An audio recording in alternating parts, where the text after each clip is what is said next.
वसुदेवसुतं देवं कंसचाणूरमर्दनं देवकी परमानन्दं कृष्णं वन्दे जगद्गुरु गुरुर्ब्रह्मा गुरुर्विष्णु गुरुदेवो महेश्वर गुरु साक्षात् परब्रह्म तस्मै श्रीगुरुवे नमः। ॐ पूर्णमदः पूर्णमिदं पूर्णात् पूर्णमुदच्यते पूर्णस्य पूर्णमादाय पूर्णमेवावशिष्यते। ॐ शान्ति शान्ति शान्तिः। ॐ सहना भवतु सहनौ भुनक्तु सह वीर्यं करवावहै तेजस्विनावधीतमस्तु मा विद्विषावहै। ॐ शान्ति शान्ति शान्ति। असतो मा सद्गमय तमसो मा ज्योतिर्गमय मृत्योर्मामृतं गमय। ॐ शान्ति शान्ति शान्ति।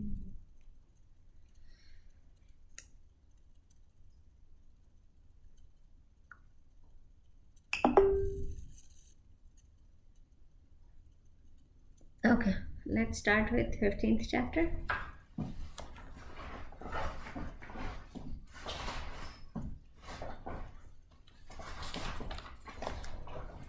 I left my glasses in the car. No, that's okay. Okay, guys ready? 15th chapter. Chris, you got it?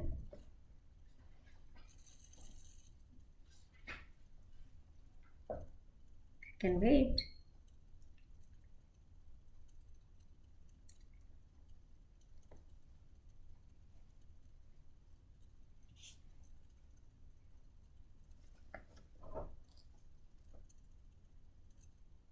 You good? Okay. Alia, Reha, you guys good? We start? Yeah. Okay.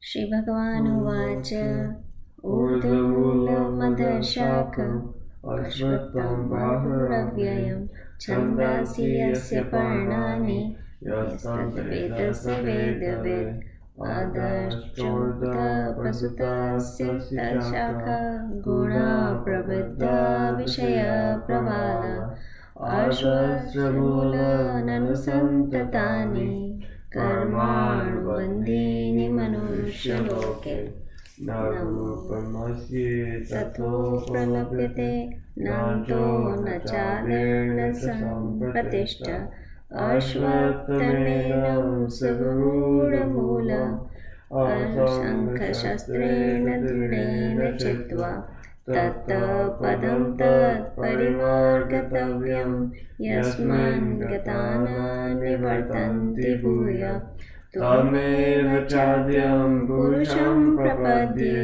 यत्र प्रवृत्ति प्रसुता पुराणि निर्माणमोहाजितसङ्गदोष आध्यात्मनित्या विनिवृत्तकाम द्वन्द्वैर्विमुक्ता सुखदुःखसंगे गच्छन्त्यमूढा पदमव्ययं तत् न तद्भासयते सूर्यो न शशाङ्को न पावकः यद्गत्वा न निवर्तन्ते तद्धामं परमं मम ममेवांशो जीवलोके जीवभूतः सनातनः मनः षष्ठानीन्द्रियाणि प्रकृतिस्थानि कर्षति शरीरं यदवाप्नोति यच्चाप्यकृतमकृत्स्वर लिप्तानि संयाति वायुगन्धानि वाशयत् श्रोत्रं चक्षुस्पर्शनं च रसनं घ्राणमेव च अधिष्ठाय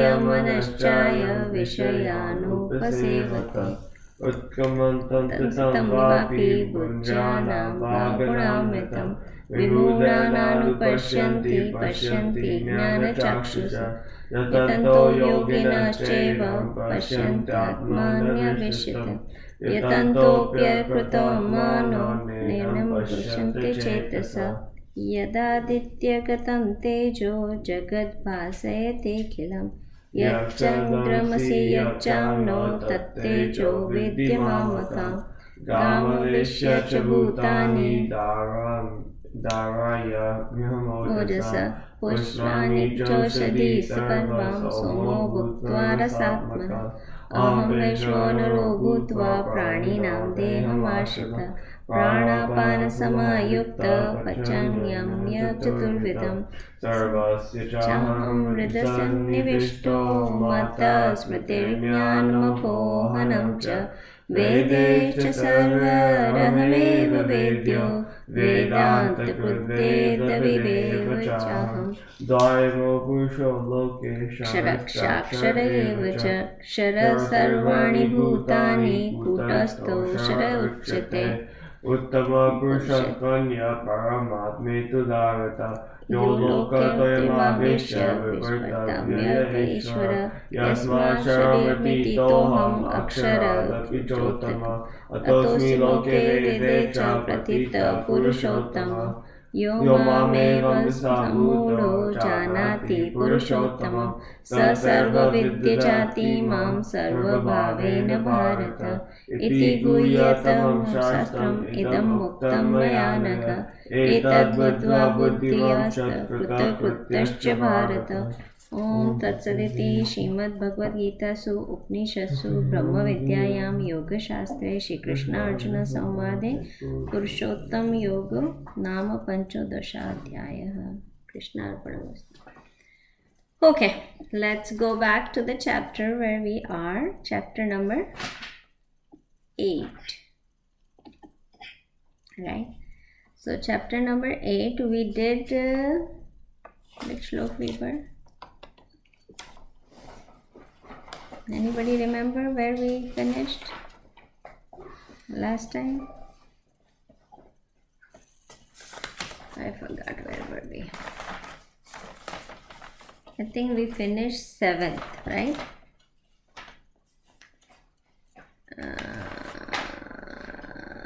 I think so, 7th. We finished 7th and we were on 8th chapter. Right? 8th chapter, 8th shlok. Right? Okay. So again, the basic concept of this. Okay, I think basic concept of the chapter is how should we, at the time of death, what we need to do, right? What should we be doing at the time of death? And Krishna Bhagavan said that, hey, surrender to God, right? At the time of death.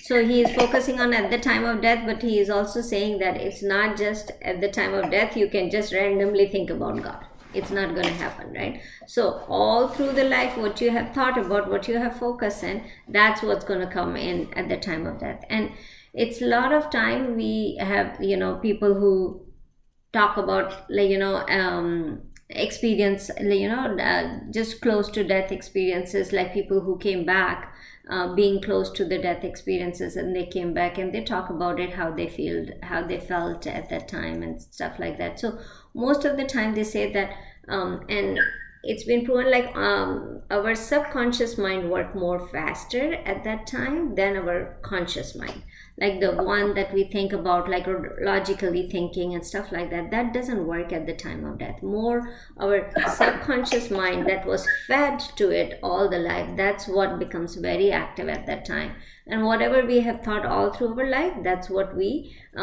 think at that time, right? So if we have thought about something that we wanted and we never got it, that's what comes in our mind. Or we got it, or we have thought about it to do for something, we have to do it, and that's what it comes in our at the time of death, that come in our mind.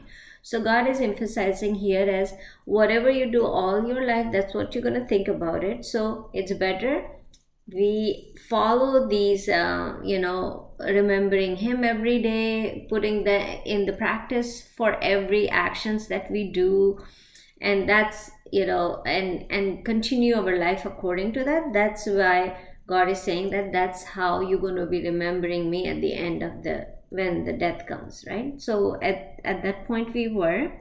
So let's start with shlok number 8. And we will go from there. So he also said that, people who don't think, whatever they think at the end, that's what takes you to the next life. Okay, so he also mentioned that, he says, thinking of whatever entity as one leaves the body at the time of death, that and that alone one attends, being ever observed in its thought. So whatever you think, that's what it starts, the continuation starts from the next body. So again, we have read so many times that the body is not the end of you, right? As body ends, that is the part of you. You know how you change your clothes, that's how you change the body. You go from one to next body. So what happens is, you remember we talk about this subtle body, the Hiranyagarbha that we were talking about, that stays, and that takes you, that's what takes to the next body, right? So this stays, the body goes away, our like 5 elements and mind and intellect and all those ones. The mind and intellect comes in the subtle body, but the 5 elements that our body is made, the physical body is made, that goes away, right? But this subtle body that we built ourselves in this life, that stays, and that goes to the next body, right? So it's not that whatever you study in this life will continue. Okay, my intellect, that I have finished all my calculus in this life, so I should not start with the same, I should start beyond that calculus. That doesn't happen. But the spirituality, what you have done in this life, that bring you the tendency, and that goes to the next life, right? So it comes as a tendency, whatever. If you're good at calculus this life, I'm sure that you will start as a good, strong math person, but not with calculus, but your intellect starts there. So everything starts, whatever you have done in this life, that's where you start. So that's what he said. And then he says, therefore, you have to make sure that you keep God in mind in every action. So then when at the time of death you want to remember God in your subconscious mind, it is there. You don't have to work towards it. You don't have to remember. And you don't know when death is coming, right? So you cannot be prepared for it. It can come anytime, and you have to be, if your subconscious mind doesn't have that practice, then you will not do it at the time of death, because that would be the most stressful time when that comes, right? How can we think about, what do I need to do? Like, what is the checklist at the time? That's not going to happen, right? So we have to, our subconscious mind should build in devotion to God, right? Okay, let's go to 8th shlok. You want to take it, right? Abhyasa yoga yuktena cetasa nanya paramam purusham divyam yati partha nuchintayam yati partharna chintayam. Together.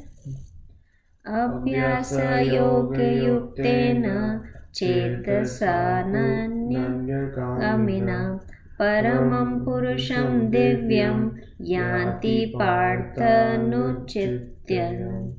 Okay, so can you say the word meaning? Abhyasa yoga by practice. Yuktena, being engaged in meditation. Cetasa, by the mind and intelligence. Naanya kamina, without their being deviated. The supreme. Purusham, personality of Godhead. Divyam, transcendental. Yati, one achieves. Partha, O son of Partha. Anuchintyam, constantly thinking of. So what he is trying to say, Arjun, he who with his mind disciplined through yoga in the form of practice of meditation and thinking of nothing else is constantly engaged in contemplation of God, attains the supreme effluent divine God, right? So what he is saying, that the person who is cetasa, means that his mind and intellect, right? The Chaitanya, the mind and intellect. So, Abhyasa Yoga Yuktena. Abhyas means practice. Who practice this every single day by yoga or by anything, right? Here it talks about meditation because we just learned meditation, but meditation is included. But devotion, karma yoga or jnana yoga, whatever you practice, whatever you're good at, you practice with disciplined through, right? You cannot do one day I'm going to do this and the next day you are not doing. Disciplinedly, if you do that, abhyasa yoga yuktane, the person who is devoted to it, practice disciplined practice, right? So that person, and with na anyagamini, means not going anywhere else, right? Not thinking about anywhere else, not thinking about anything else. So when you do the practice, this discipline of God, which is very, very hard to do it, then when you are sitting and doing that practice that you every day want to do it, you have to make sure that you are doing without deviation of your mind, right? That person gets paramam purusham divyam. Paramam means the person who never dies, unlimited, beyond limitation. Purusham is the person, literal meaning of Purusham is more about a person who reside in the city of what? So city of your body.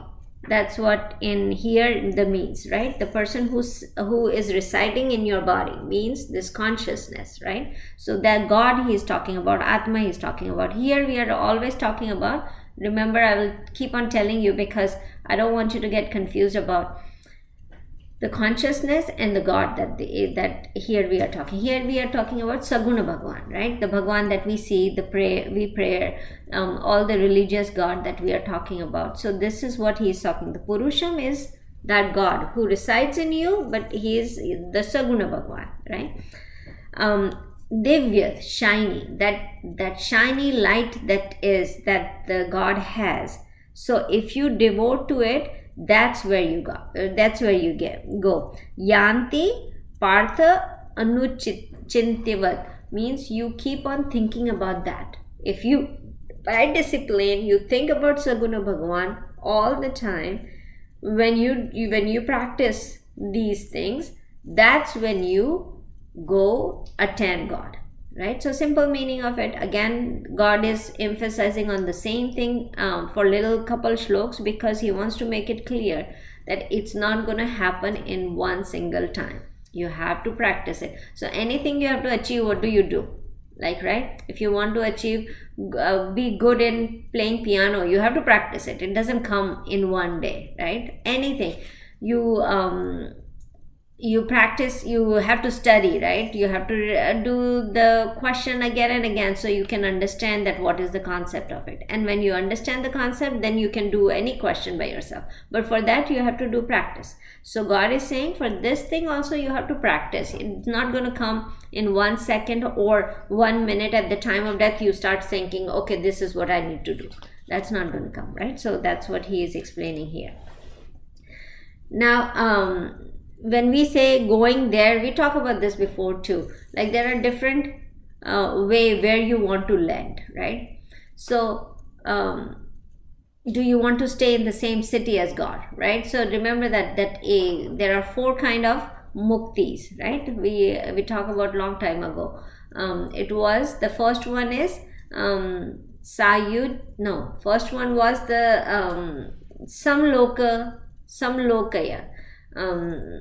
Salokya, then do you guys remember? Salokya means living in the same town, right? We live in the same town as God, right? So if we live here, God live in South Lake, right? So like in the same city. So how close you want to be. So the first step of your devotion is Salokya. Salokya means you are living in the same territory, right? Then it becomes Samipya. Samipya means you are living in the same neighborhood. You and God are living in the same neighborhood. So that's the next step.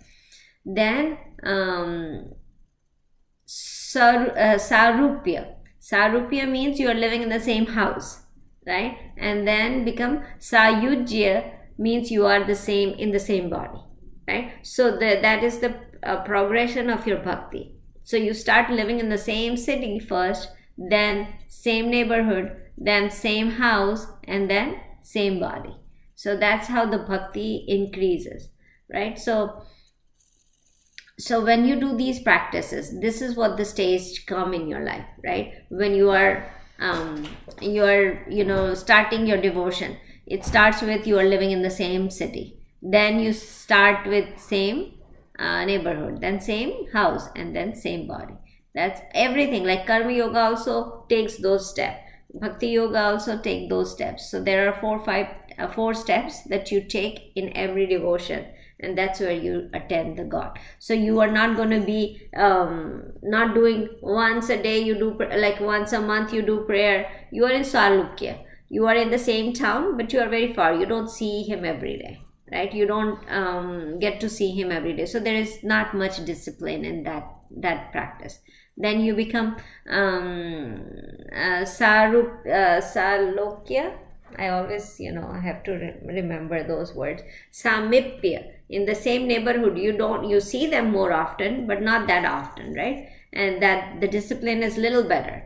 Then it becomes Sarupya. In the same house, you see him every day, right? And then the bhakti becomes that level that now you are in the same body, right? And living in the same body. So that's how the bhakti or anything goes in progress. So you can see what's your discipline structure is right now.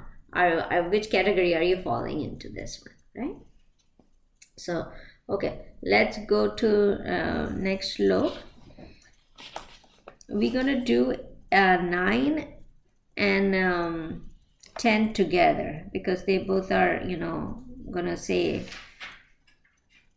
9th and 10th together, but we can do 9th first, read what it means, and then 10th because it's going to overlap each other. These now shloks, these are poetic shloks. Whenever the theme changes, the way of singing changes, those shloks are more poetic shloks. So this has a little bit poetic meaning to it, right? So that's what 8 I think 9, 10 and 11, all them are a little bit more poetic. Okay, so Reha, you want to take the 9th one? Sure. Mm-hmm. Okay.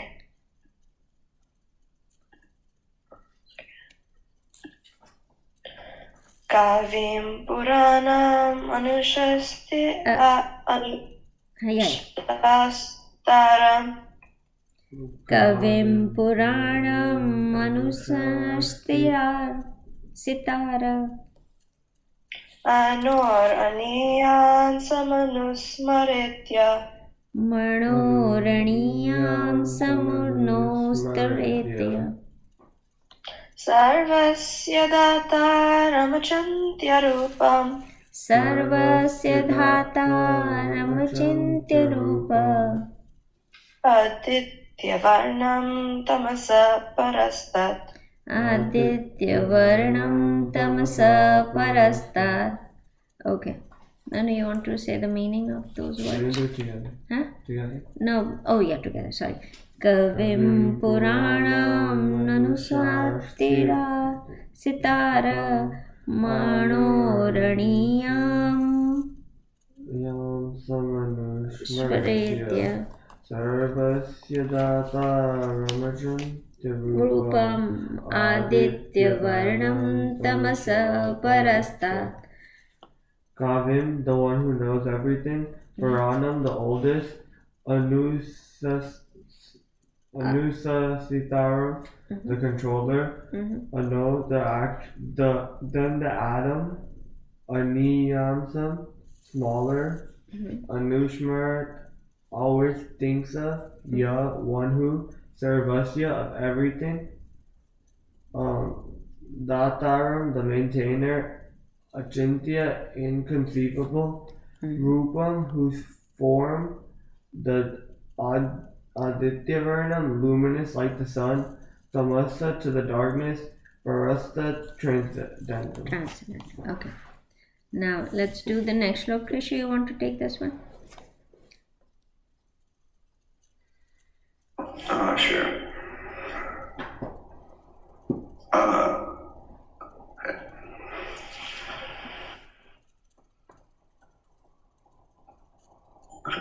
प्रयाणकाले मनसा चलेन प्रयाणकाले मनसा चलेन भक्त्या युक्तो योगबलेन चैव भक्त्या युक्तो योगबलेन चैव भ्रुवोर्मध्ये प्राणमावेश्य भ्रुवोर्मध्ये प्राणमावेश्य सम्यक् सतं परं पुरुषमुपैति दिव्यम् सम्यक् सतं परं पुरुषोपेति दिव्यम्. I know samyak is, I think, with the other line. Okay, that's fine. This website doesn't have the split. Okay. My bad. No worries. You want to do the last line again? Bhruvorमध्ये pranamavesh samyak.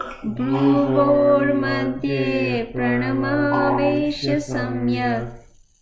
Satam param parushum samupeti divyam. Satam param purusham muteti divyam. Together. प्रयाणकाले मनसोऽचलेन भक्त्या युक्तो योगबलेन चैव भ्रूयोर्मध्ये प्रणमावेश्य सम्यक् सतं परं पुरुषमुपेति दिव्यम्. Okay.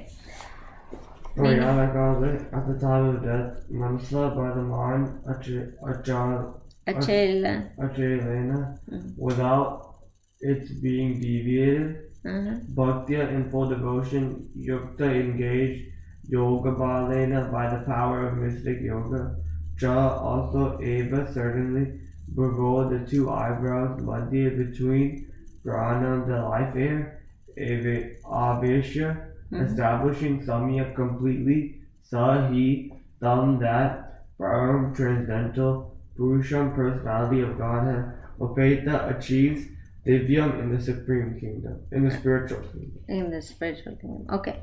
So let's start with the first slok, the ninth one. The meaning of this is, he who contemplates on the all-knowing, ageless being, the ruler of all, subtler than subtle, the universal sustainer, possessing a form beyond human conception, effluated like a sun and far beyond the darkness and ignorance. So this part, that is explanation of Saguna Bhagavan, right? So this part, they are explaining who we need to contemplate on, right? When we're talking about meditation or we are talking about devotion, what we are talking about. So it's like little bit characteristics that is put in here for Ishvara, for God, right? So Saguna Bhagavan. So that slok talks about who are we contemplating on, who are we talking about. Then the next slok, he talks about having by the power of yoga firmly held the life breath in the space between the two eyebrows, even at the time of death, and then contemplate on God with the steadfast mind, full of devotion, he reached verily the supreme divine God. Right? Now he is talking about the process. How should we, let the life go out of our body? So first he talks about who is this person who we need to contemplate. So that's Ishvara. At the time of death, we are not talking about our mind going to the worldly thing, right? So at the time of God, we're not thinking about the money, we are not thinking about the property that we have, we are not thinking about what kids we have or anything. What he is saying, contemplate of this two that God characteristic, he says, who takes you beyond this limited life, right? So we are talking about Saguna Bhagwan that we need to think about, contemplate on the Saguna Bhagwan, who is as shiny as sun, right? So he's comparing the power of that God as sun. And I have read in I think one of the Vedas, I think I don't know if it was in Rig Ved, but it says that all the devtas, like, all the gods thought about, like, when we are making this universe, human being, we are making it, how they will see our power, like how they can see our power. So all God, like, all demigods we are talking about, not the God. We are talking about all the devtas, like the air, the Vayu, the water, and all those Indra, all those say, hey, how people will see our power. So they all came together and put their power together, and that power is the sun. So we see the power of all the gods in sun, and that's why they say that one Shakshat God that we look at, somebody who we can see is sun. And all the God power, all the Devtas power, all the deities power is in sun, right? So here he's saying that Saguna Bhagwans, who control all this universe, right? Who is controlling it, who is the ruler of all this universe, and his power is like sun. Like how powerful sun is, that's the power that they are comparing with. So that power, that person, this is the person that we are talking about, whom we should be contemplating at the time of death. Now, the second shlok is a little bit more to know what he's talking about. What he's talking about, like bringing the life breath in the middle of the eyebrows, right here. For this, we need to little bit understand what he's talking about. What is the life breath, right? What he's talking about.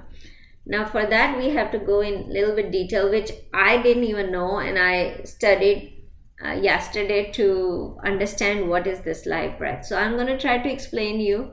It could not be perfect, but just take it and then probably I will understand more, because I'm telling you without practicing anything, right? So I haven't practiced it, but this is what God is actually explaining it.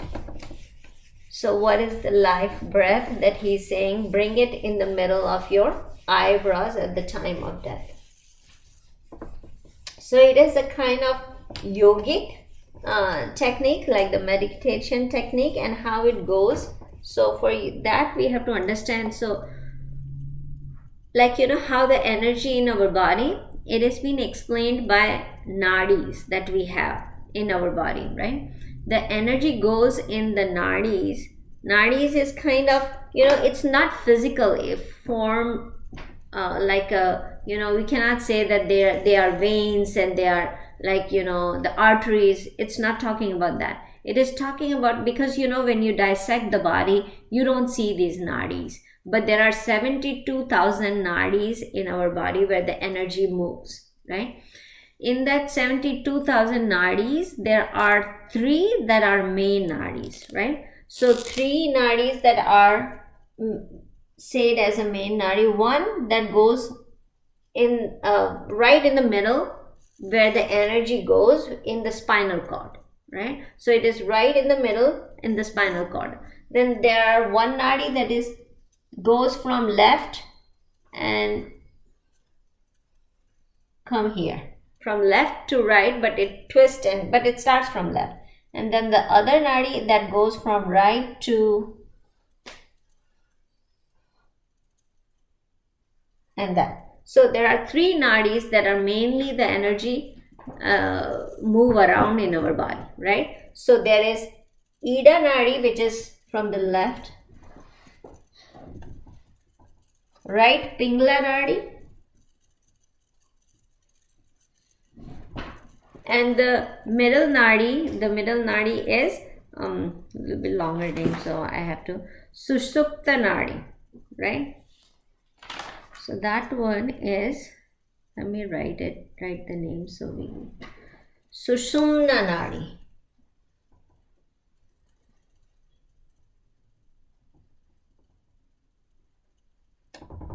Sushumna Nadi, right? I think the H is right here. Sushumna Nadi. Sushu. Sushumna Nadi, right? So that's the middle one. And then the Ida Nadi is from the left to right, and then Pingla is left to right. Now they have their own work to do, right? Everybody their own work to do. So Ida Nadi is more for the comfort, right? This is comfort. This is influenced by the moon. So it is calmness. You get the lunar energy in this side of the thing. So this is driven by the moon, right? The Pingla is driven by the sun.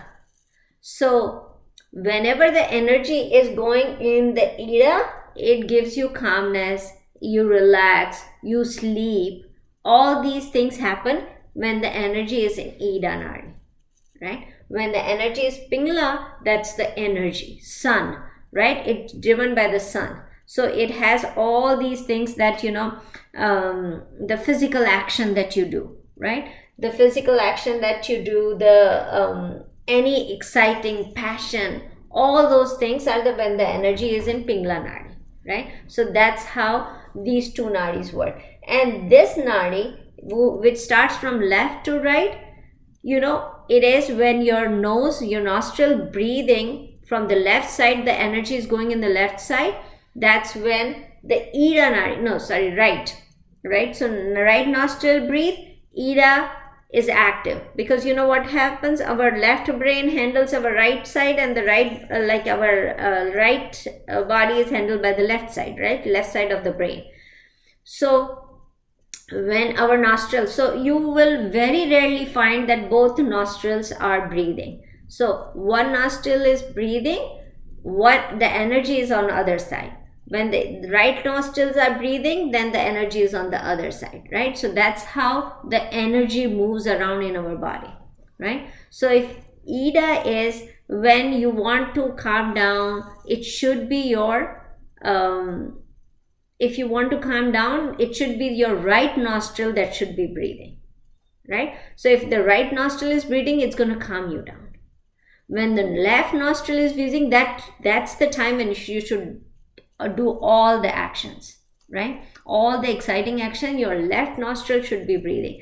And now, you will say that what can we do? It's an automatic thing. It's, everything, this is God already fixed automatically. We don't even pay attention to what nostril we are breathing with, right? But what happens is, there is a way. You remember, like you have seen in the shows and stuff like that, in olden age, the Rishi Munis that were doing japa and, they do samadhi and meditation, they had one small stick they used to put their hand on there and do the mala, like they're in the japa, and if they are sitting, but if they are walking, they had the stick in the hand, a small stick with like a, umbrella end on one side. That was their tool to change the breathing. So if you put anything that you press it here, your breathing changes, your breathing side changes, right? So when they eat, when they used to eat, and again, that's why they had so much control on it, because when you eat, you should be breathing from the right side. Then the food goes really good, and the energy goes good, and the digestion happens good. So what they used to do is, if the left, they used to see what nostril you are breathing on, and if it is left nostril and you are ready to eat food, they could change it from left to right by pressuring your armpits with that stick, the umbrella stick. So if you pressure right hand side, your left breathing start. If you pressure left hand side, right breathing start. So they could control the breathing of their thing, because when you are playing, you want your Pingla Nadi to be active. The energy has to be in the Pingla Nadi. So they change their nostril breathing when they are doing action, some action. When you have to do something with lot of energy, lot of passion, then the Pingla Nadi should have the energy in. When Ida Nadi has energy in, you cannot do the action work. A fast action work you cannot do when you're this Ida Nadi is active, right? So that's the Ida and Pingla Nadi. But the God, what God is saying, the energy should be in Sushma Nadi, which is ending right here. It starts at the tail end of our spinal cord and it ends right here, right?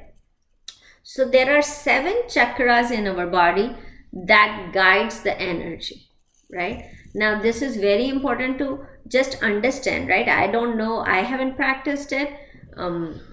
Lot of yogis practiced it and they actually were able to control a lot of things that goes around them, right? And that control came from here, right? So I don't want you to think about lot on this, but this is how they used to control their mind. In entire Gita, what is it? The meaning of it is control your mind. Either you do by devotion, either you do by karma yoga, either you do by your bhakti yoga. Meditation is this one. When they talk about meditation and detailed meditation, that's what then all these things come. So if you guys are interested in meditation and getting your mind controlled by meditation, you should understand this whole concept, right? And it is very important that we can control our mind, and this process will help you control your mind, right? So in this, I want to know a little bit, I want to tell you about these 7 chakras too, because think about that you should know about it, as I feel like it's really important for us if we really want to live in this worldly life and not think about control our mind.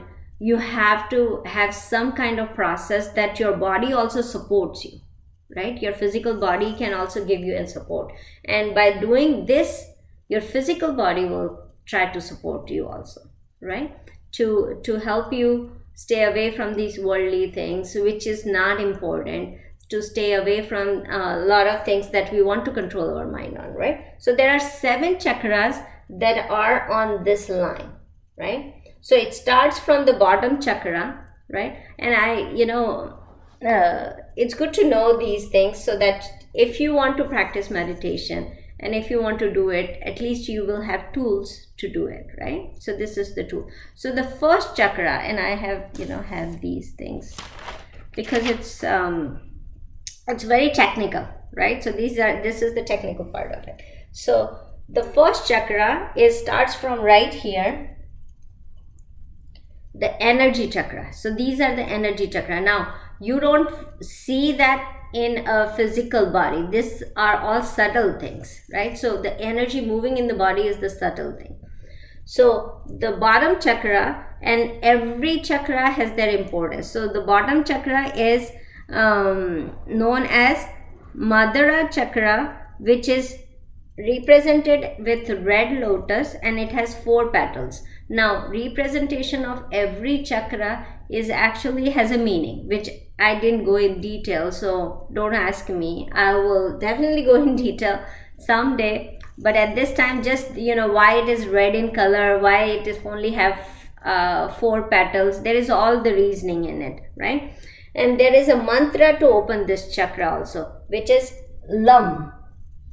So if somebody wants to open this chakra, these chakras are closed when we are in a human form, and if you don't try, they don't open it. So Lam is when you meditate on Lam, then this chakra opens up, right? That's the bottom chakra. Now this takes away fear. When this chakra is open, it takes away the fear, the insecurity, the weaknesses. So people who have a lot of fear, weaknesses, they do meditation on Lam to open this chakra, so they come out of fear, right? Then the second chakra here, which is right between our navel and our pelvic bone. So right in between our navel and pelvic bone is the second chakra. The second chakra is Swadhisthana chakra, which is orange petal lotus and 6 orange petal lotus and 6 petals in it. And that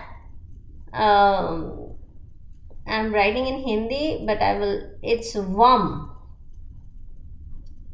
VAM is the mantra for this one. And when this opens up, this is creativity, all the passion, what you want to achieve, controlling your activities.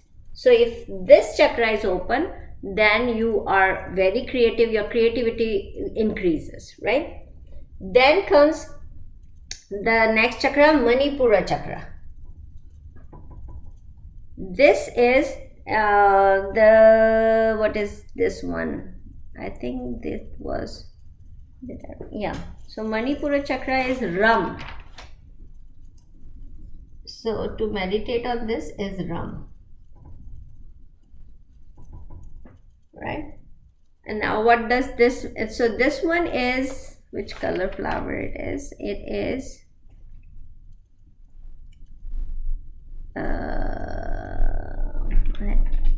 did I put it? It was purple, I guess, if I remember it.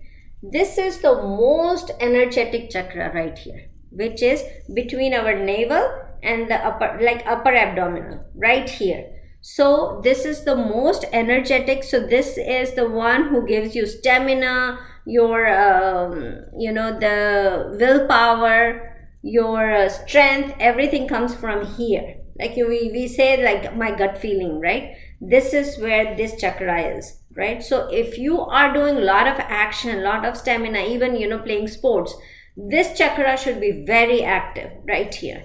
So when this chakra is active, you can play very good, and you can, you have that energy, you have that strength.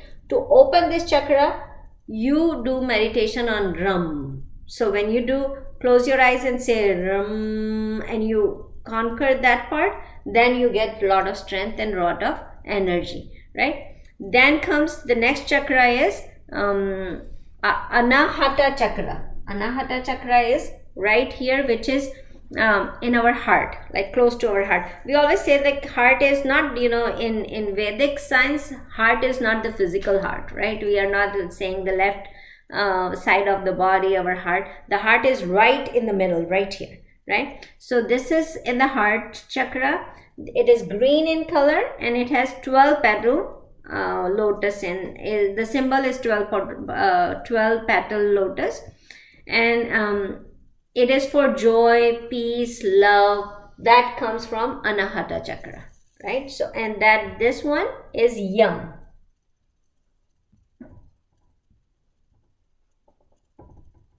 So this one, the mantra is Yam.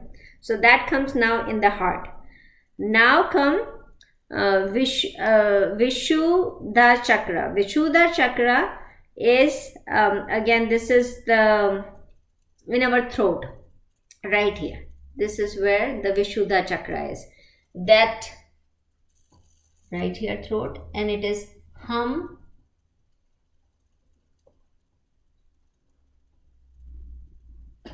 This is hum, and this is more about whatever any spoken word, absolutely, like who gets open this chakra, anything they say, that happens. So in olden age, somebody give the boon, somebody give the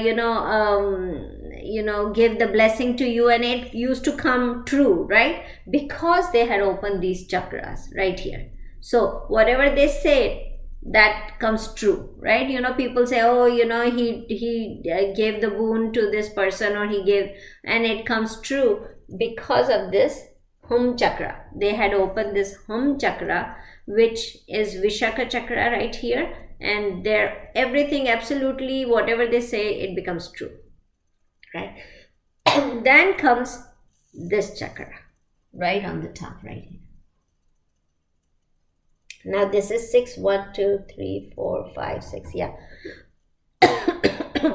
This is Sahasra chakra. Sahasra chakra. I didn't give you names, so it's better you don't. Sahasra chakra, which is which mantra is Om. Right? So this is Om. What happens here? This one is, yeah. I have to leave. Okay.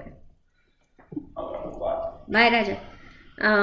So this is right here, and it is 1,000 petal lotus, white color with 1,000 petal lotus, and this is for we can get contact with. This is the third eye, right? We talk about third eye, Shiva's third eye. This is what the chakra means, the third eye of God, and third eye for us. So as soon as this open up, we realize we are Brahman, and we realize the enlightenment happen when this chakra opens up, right? So this one is for whenever, I remember that they always say that when you look at the guru, your teacher, it could be God, right? Any God, you took at the teacher, and when you do meditation, you put your imagine a lotus here with 1,000 petal, white lotus with 1,000 petal on it, and sit your guru or Ishwar right on top of it, and see right here, right?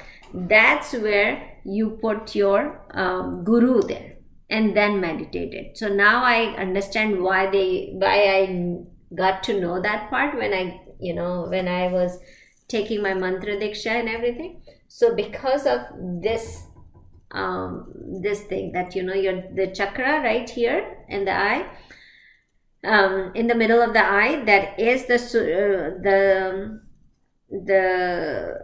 Shushumna chakra, which is white color. Now what happens is, what is God saying? There is another chakra, the last one, the seventh one.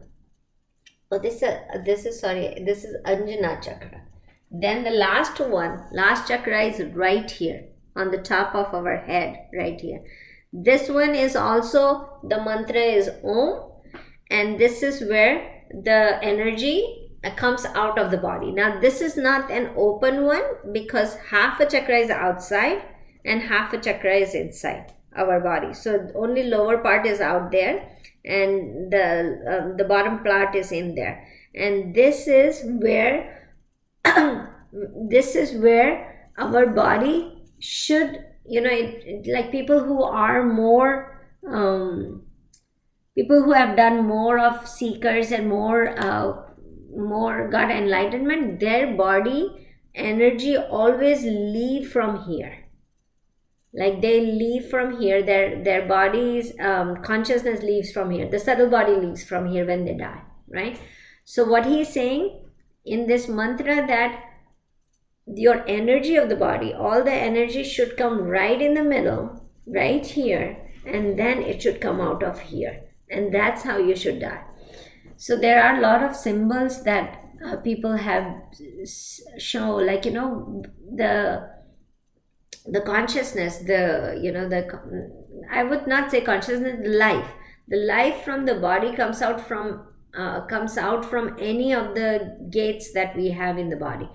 After the person die, they actually look at it, that where the crack happened, where did the life came out from the body. So some people, you will see that the eye rolls out. So when the eye rolls out, it has been said that the life came out of the body from the upper part of the body, like from head, from the middle, from the eye. So that when the life comes out of from that organ, then it being said that those person are more enlightenment. Like the life can come out of the mouth, the life can come out of your heart, the life can come out of any part of your body, right? But when it comes out from here, that's where it says that you go and you are merged with the God, and there is very less chances that you will come back in this life, or you will come back in this life with your own wish, if you want to come back with a purpose. Otherwise your life and death cycle doesn't keep going on. But again, it's a lot to explain, and I know that we are time limited today, but just to give you an overview of this, but I want to explain a little bit more about the top part, and how the opening of each chakra helps you reach to that level. So we can talk about this in next class then. Right? Time is over. I don't know. You close your book, so I thought it's. What is the time? It's 9:27. Oh, it's 9:27. Okay, let's leave it here because even if I do for next 3 minutes, I will talk about this and I will start again next week with this. So let's stop here. But if you have any, do you have any question on this? No. Okay, let's close it. Vasudeva Sutan Devam Kamshachanuramardanam Devaki Paramanandam Krishnam Vande Jagadguru Gurur Brahma Gurur Vishnu Guru Devo Maheshwara Guru Sakshat Para Brahma Tasmai Shri Guruve Namah. Okay guys, see you then.